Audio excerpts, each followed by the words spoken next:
I'll just have to go to full screen mode, Yeah, and then I should be ready to go. Is that correct?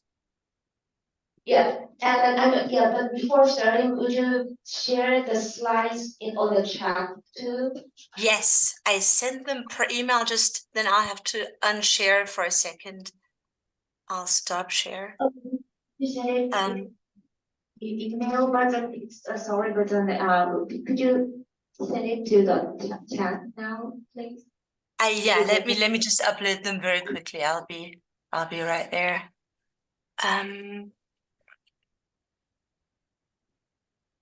Oh, right, okay. There we go. Okay, they should be, I've sent them now, and now I'm going to try to share my screen again. Sorry about that. But you can hear me okay, right? Yes. Perfect. Great. All right, you should be able to see my slides now as well, right? Yes, perfectly. Perfect. Great. All right. Wonderful. So thanks so much for having me, and apologies that I can't be there in person. I would have loved to come to Japan again, but this was somehow not possible. It's the middle of our semester. So I'll be speaking about perspective and the self and experiential attitude reports. I'll say in a bit what these kind of reports are. And the starting point for my talk is the familiar story about d'essai content. So a lot of work in semantics and the philosophy of language has argued for the existence of d'essai content. And this work typically starts from scenarios in which an agent fails to recognize themselves. An example of such scenarios is the singing scenario you see here in the middle of the slide. This is a very loose variant of the electoral campaign scenario by Perkins and Sauerland in the Dream paper. So in the scenario, we assume that the department is hosting the annual anonymous singing contest. John really wants to win. Mary definitely does not want to win. She wants someone else to win. And to identify the winner, all members listen to all recordings of the singings.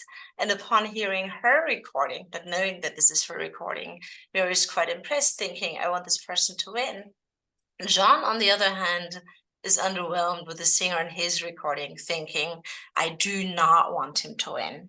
Now, in this scenario, neither John nor Mary self-identify with the singer in their recording. And as a result, they each have a different relation to the content I want to win than they have to the content I want the person who's recording to win. Specifically, I want to win is true of John and false of Mary. And inversely, I want the person in the recording to win is false of John, but true of Mary. And you see these different truth values also in the full attitude reports that I've copied again in 1 and 2. Now, intuitively, the A cases, so 1A and 2A, differ from the B cases in that in these A cases, the agent self-ascribes a content. So they're aware that this content is essentially about themselves. The A contents have thus oftentimes been described as being self-located, self-directed, or maybe most commonly d'essai.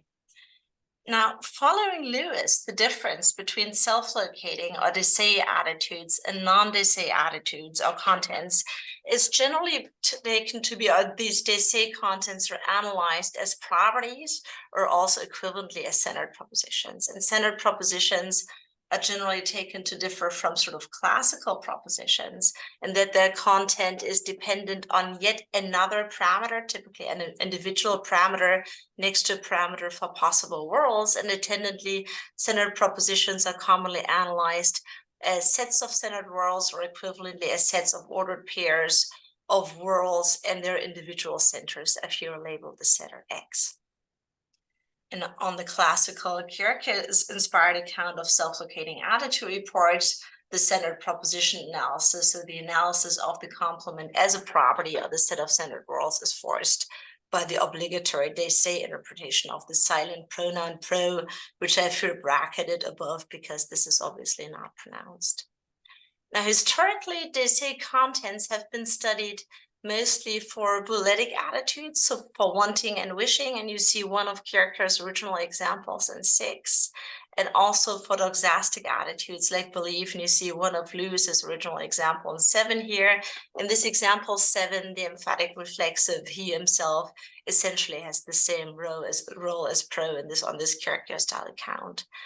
Now, more recently, like in the last 10, maybe 15 years, people have started to extend the study of DSA contents and DSA attitudes to experiential attitudes, in particular to representational counterfactual attitudes like imagining and also dreaming. And people who worked on this are Imar Meyer, Dilip Mine, and Hazel Pearson, and also to mnemonic attitudes like remembering and recollecting. This work goes back to James Higginbotham, Tamina Stevenson, among others.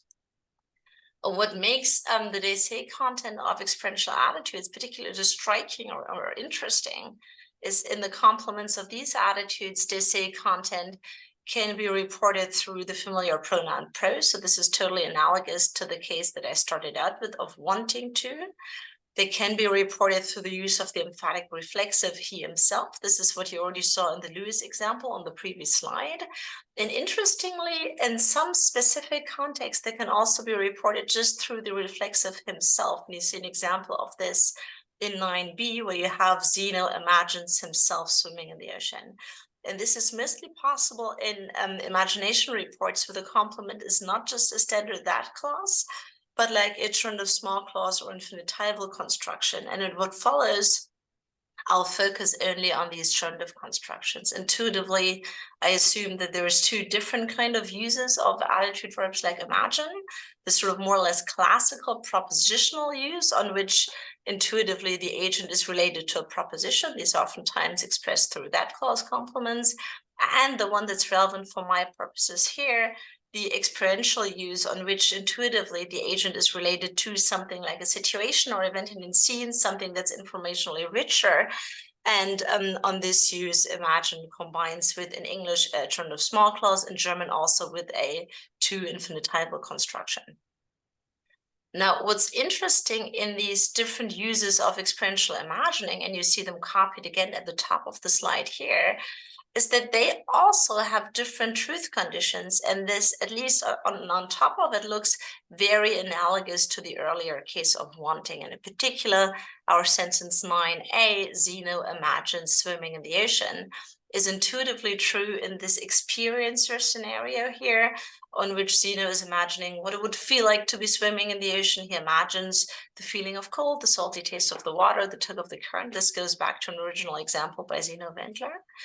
And at least most saliently, the imagination report 9b, Zeno imagines himself swimming in the ocean, is most saliently true in the other scenario at the bottom of the slide that I call onlooker. So this is a scenario where Zeno's imagining what he or his body or his swimming in the water would look like to someone up upon the cliff. And he imagines his scrawny body being tossed about, bobbing up and down the foamy waste. In this particular onlooker scenario, the experiencer has a different position from the perspective taker. And this is sort of the relevant bit of this scenario.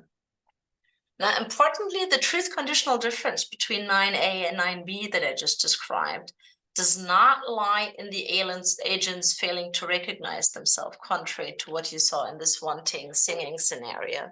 And even in the second scenario, so this onlooker scenario, Zeno is aware that it's himself whom he visualizes. And in both of these scenarios, they have the content, I'm swimming in the ocean. The main difference between 9a and 9b then does not seem to be a difference in their saneness, but rather a difference in the perspective from which Zeno's swimming is experienced, which is experienced from a first-person perspective or first-person point of view in 9a, that's the pro-construction, and in the third-person perspective, sort of outside view in the onlooker construction, that's 9b. And in the literature, these different kinds of perspective, often called inside and outside imagining, or imagining from the inside and from the outside, respectively. Now, the fact that the imagined pro-construction, so our 9a, simultaneously expresses both the essay and the taking of a first-person perspective has led many people to suggest that pro denotes both the essay individual center and also the first-person perspective taker. And this is actually evidence in the literature where pro is sometimes called the perspectival center, sort of going more close to this inside-outside distinction. And where essay content is oftentimes actually just called perspectival content. And the sort of double duty of pro between the essay and perspectivity is also captured by the observation that our sentence 9a is intuitively equivalent to the result of making explicit this first-person perspective. So you can say something like, Zeno imagines swimming the ocean from his own proprioceptive swimmer's perspective. This sounds a bit pedantic, but I think generally it's okay. And these observations have actually sort of pushed research to take even a step further and identify, sort of in a strict sense, identify the perspective taker with a they say individual center. And as a result of this identification, 9A would then be given a semantics that is very analogous to that of 1Pro2 construction. This is a step taken among others in Tamina Stevenson's work. She has a 2010 Salt paper that makes more or less this argument. A problem with the semantics is that it's no longer able to capture outside imagining because we cluster together perspectival centers and the DSA. And the main claim that I want to make in my talk here today is that the identification of first-person perspective with DSA is a mistake. And my aim or my objective is to try to correct this mistake, namely by proposing separate modeling mechanisms, one for perspectivity and another one for DSA-ness. My strategy is to argue that we'll only need individual centers to model DSA-ness. I argue that perspective can be modeled without individual center, namely just through classical, even if informationally rich or richer propositions. And as a result, I'll claim that perspectival contents are actually compatible with the view propositionalism that all attitude complements are just propositional in nature. I'll start by talking very briefly about the intuitive objects of experiential imagining. I'll then identify, and this is sort of the most interesting part of my talk, I think, the modeling mechanism for perspective, and I'll do this by using tools from picture semantics. I'll then move to integrate the two different modeling mechanisms into one uniform semantics, and I'll sketch very briefly how this can be sort of made fully compositional, although I fear I will not have much time to go into the details of the full compositional semantics. Now, until now, I've been treating attitude complements, also imagination complements, essentially as either classical propositions or standard propositions. Intuitively, however, the objects of experiential imagination are just something like situations, informationally rich situations, events, or maybe Borway-style scenes, situations with a perspective on them. And this particular ontology of imagination objects is supported by the observation that we can substitute the complement in the imagination reports that I've previously given you with an overtly situation or event denoting expression. This is what you see in 11. And reports of experiential imagination can even make explicit reference to a perspective. This is what you see in 12. And intuitively, perspective is, of course, a kind of thing that's more associated with situations or Borway-style scenes than with classical propositions. This is yet another argument for the situation or event-style nature of imagination complements. This intuitive observation notwithstanding, some recent work in semantics and the philosophy of language has argued that scenes or situations have a propositional representation, and intuitively, this propositional representation is obtained by taking the intersection of all propositions that are true of the scene. Or D'Ambrosio and Stalger have made a similar argument by claiming that they're just an answer to concealed question of the form, what is the scene like?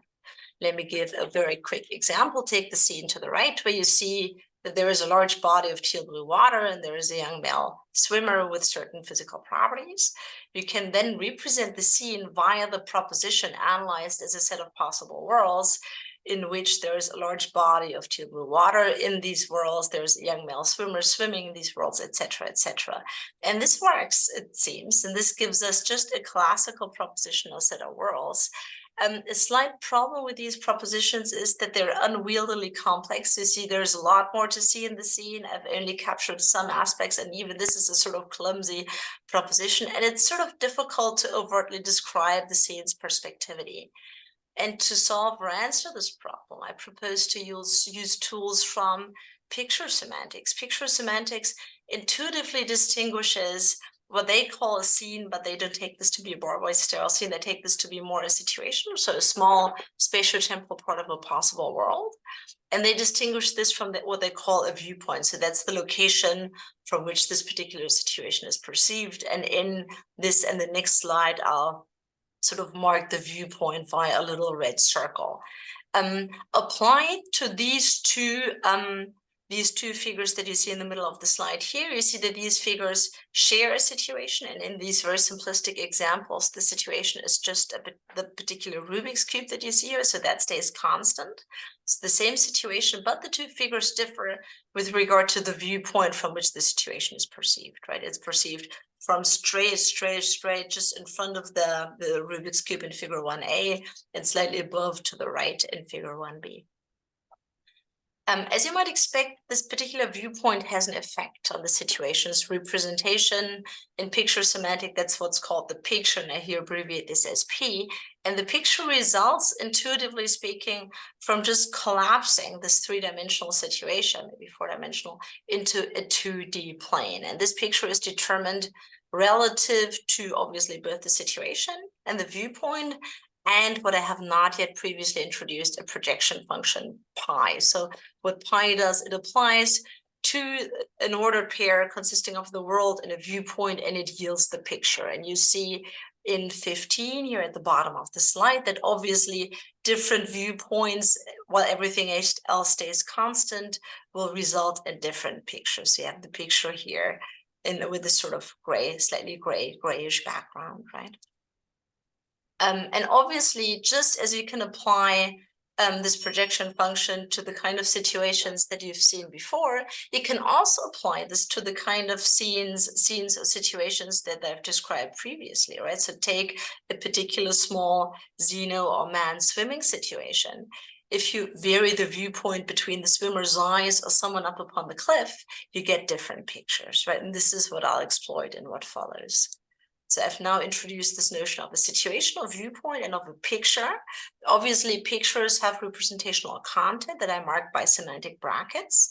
And to obtain this content, we just existentially quantify over viewpoints and abstract over a possible world. And the content of a picture is then nothing but the set of possible worlds relative which the picture is true from some viewpoint. You can again spell this out, but you don't need to. And you again see that different pictures are obviously associated with different representational contents. You again make explicit some particular viewpoint, but the kind of objects that you obtain are nothing but classical propositions, maybe slightly fancier ones, but they're just sets of possible worlds. What's nice about this view of pictorial content, and I take this to be support, is that these contents are equivalent to the result of overt perspectival modification, like we've seen earlier. And they neatly distinguish the attitudinal subject, in our case, the imaginer, from both the perspective taker and the agent in the imagined scenario. And that allows us to model some kind of phenomena that have been neglected in the literature. I'll skip over this because I do not have so much time anymore. So what my account still now does, it still interprets these contexts as classical propositions, but it still cannot distinguish between de se and non-de-se contents. For example, it would still provide exactly the same semantics for 9a, that's the Xeno imagines pro swimming example, or Xeno imagines Xeno swimming in the ocean. And to solve this problem and to allow us to capture de se-ness, I propose to enrich perspectival content, so classical propositions, with individual centers. I do this is fairly straightforward, by just replacing possible worlds by centered worlds. And you then see that prose swimming is interpreted as a set of ordered pairs of worlds and individuals, where from some viewpoint or perspective V, the individual center swims in these worlds. I essentially don't need perspectival centers to provide semantics for Xeno swimming in the ocean.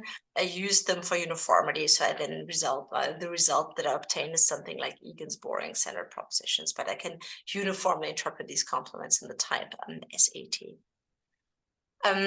So now I can capture the sameness. What I need to be able to model the inside-outside distinction is I need to specify the relation between the perspective taker on the one side and the individual center on the other side. And to do this, I claim that in inside imagining, so that's the first person perspectival imagining, I assume that the perspective taker is the individual center. So prose swimming in the complement of experiential imagination. It's then interpreted as a set of ordered pairs of worlds and individuals, where I claim from some viewpoint that is actually identified with the Individual center, the center swims, so this has a simpler representation here. Outside imagining keeps the perspective taker and the individual center apart. That's the difference. But this is still, neither of these can be identified with classical propositional Desai imagining. This still uses the individual center, but this says nothing whatsoever about perspective. And this is what still constitutes a difference between 21, say, and 9a. There is a number of further merits of this account that I won't go into here. I already anticipated that I would not have time to go into the full compositional semantics of these kind of accounts. Let me just mention that I assume briefly that gerund of ing I take to introduce perspectivity. It introduces a set of viewpoints. I assume that the silent pronoun pro introduces Desai'ness. And when combined with gerund of ing, actually forces first-person perspective. This is exactly what gives us the inside reading of pro constructions. I assume that the reflexive self also introduces Desai, but is weaker than pro in the sense that it only has a presupposition, does not make an explicit assertion.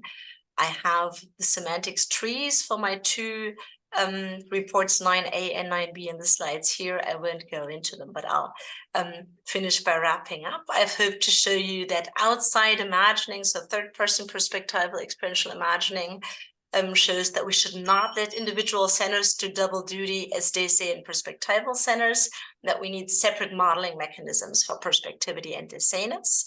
I assume that perspectivity can be modeled through classical propositions using tools from picture semantics, that Desai'ness alone requires individual centers, and that we can combine these modeling mechanisms to capture a rich taxonomy of Desai attitudes. There is a number of open questions regarding, in particular, the compositional semantics and the particular semantic contributions of the various elements, but I'll leave it at that, and I thank you for listening. Thanks.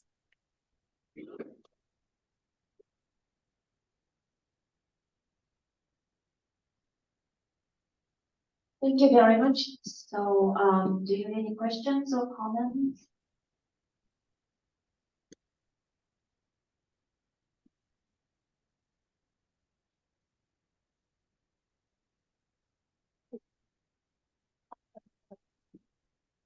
Up here.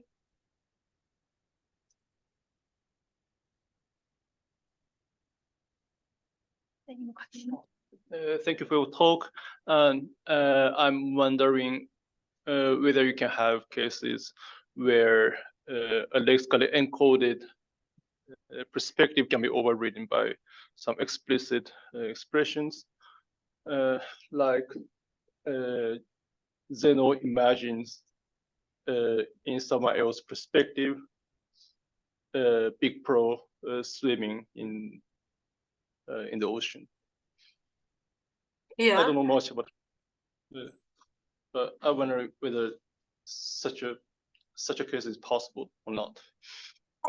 I'm not sure about the pro cases. I think in the reflexive cases that should work, right? So it's been argued in the literature that the Zeno imagines himself swimming example is actually ambiguous between inside and outside perspective. Generally, it seems that people assume that the salient reading is the outside reading, and this reading might mostly arrive from pragmatic competition with the pro construction, which is generally taken to have only the inside reading. So I think with pro, and this is also why, I mean, I glanced only very quickly over my semantics, but so I assume that pro really forces this first-person perspectival, and then this is sort of difficult to modify. With self, we have a presupposition that suggests that you do not have, at least in these experiential complements, you have a third-person perspective. But obviously, this might be a weak presupposition that could be canceled. So if you then have an imagination report that contains an overt perspectival modifier, and this is a modifier that explicitly marks first-person perspective, I would assume that this would help us cancel the presupposition, and this would then allow us to get a different reading. And this was one of the motivations for, so I mentioned this D'Ambrosio and Stoljar paper earlier. And they start from examples like 28. So Zeno imagines a swimmer from the perspective of the swimmer's mother, where you have sort of overt perspectival modifiers that might sort of indicate a perspective different from the one that's classically taken. And because my semantics tries to neatly tease apart the attitudinal subject, so Zeno, the agent in the imagined scene, so the swimmer and the perspective taker, this should be possible.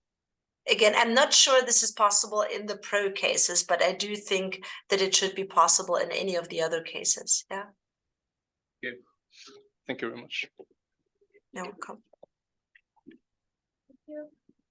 Any other comments or questions?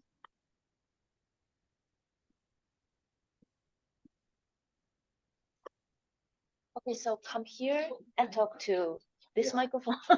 Hi, thanks very much for your Hi, talk. Alistair. I'm wondering if you kind of played around with the himself and made it kind of heavier semantically, whether that changes the interpretation. So like Zeno imagines only himself swimming. That seems to force the non-I, well, the wider one, the wider reading. Yeah, yeah. I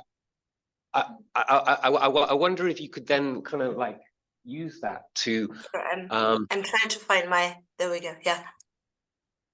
play around with the different kind of denotations that you're giving to these various elements, because I mean the fact that you have the option to give different denotations means you can create different linking options where the linking kind of because when you have a pronoun, you can have a transitive link, yeah, or you can have a direct link, and the pro is much more like a direct link. Yeah. Whereas the having a pronoun allows for a transitive link, which would allow for the more, for the narrow scope reading as well. I completely agree. So this compositional part was one of those aspects that was not included in my original abstract, and something that I'm still sort of playing around with at the moment. One point that I found most challenging is in these experiential readings, you only have himself, but you don't have the emphatic reflex of himself. It seems to me that in the that clause report, if you have like himself, this has more or less the same effect as pro, right? So the question is, what does the overt pronoun he do that sort of strengthens the effect of himself to force the first person perspectival reading? And sort of this, in contrast with just himself, was what made me suspect that you want self to have a sort of weaker semantics that does not directly pick out the first person perspectival or perspective taker. But this is a good idea. Yeah. Oh, okay, thanks. Thanks. Thank you. Any other questions or comments?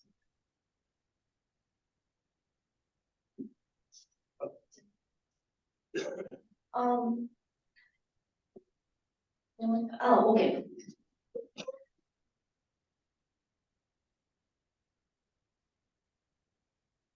Hello, thank you very much. Hey. Hey, thank you very much for your talk. This is not a kind of like very serious question, but I want to know what kind of syntax are you assuming in general? Because the interpretation of like self form is heavily dependent on the syntax.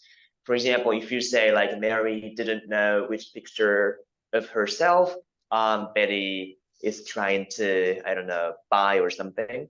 This herself can be like indexed either by Mary or Betty, as far as I understand it correctly.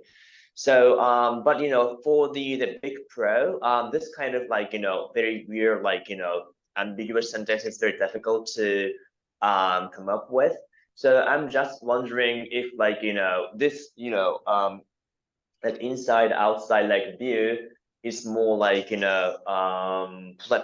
the particular role like deciding that kind of like index called like distribution, or do you like assume that syntax, which is a kind of totally different from like semantic like algorithm that you were thinking about, and that kind of takes care of that kind of distinction. So I want to know what kind of assumption you have, and if you have some comment, I really Yeah. appreciate it. This is a very good question, and this is in fact also something that I'm still working on. So at the moment, I'm not yet committing to any specific syntactic analysis or syntactic account of these reflexive constructions. The only two assumptions that I make, firstly, assume essentially a sort of slightly older style, Kierkegaard style syntax for the pro construction. So I follow Kierkegaard more or less to the letter. One distinction is, of course, that I work with reports that have these trend of small clause complements or trend of complements. I, in fact, analyze these as clausal constituents. So alternatively, you could just assume that you have an XP-DP where the predicate is essentially just an adjunct. I do not make this analysis. So I essentially assume that I have some kind of clausal material in the complement. But the reflexive, I'm not yet quite sure what syntax is most suitable for my account. I'm aware that this is a huge can of worms that I'll have to open up at one point and then decide for one over another, but I have not yet committed at this point, yeah. But this is a very, very fair question, yeah. Thank you.